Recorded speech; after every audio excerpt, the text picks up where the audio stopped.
Welcome to this tutorial. In this video, you'll learn how to disable the video seekbar after the video finishes in Articulate Storyline 360 using a simple JavaScript trigger.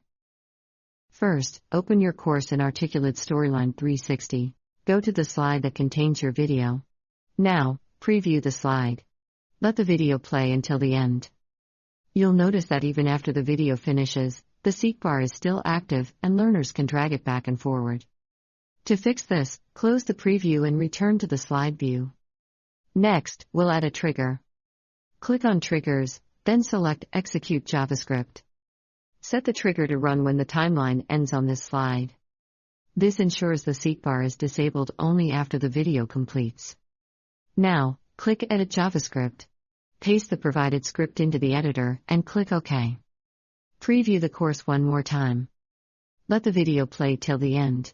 You'll see that once the video finishes, the seekbar is now disabled, and learners can no longer scrub through the video, and that's it. You've successfully learned how to disable the seekbar after video completion in Articulate Storyline 360.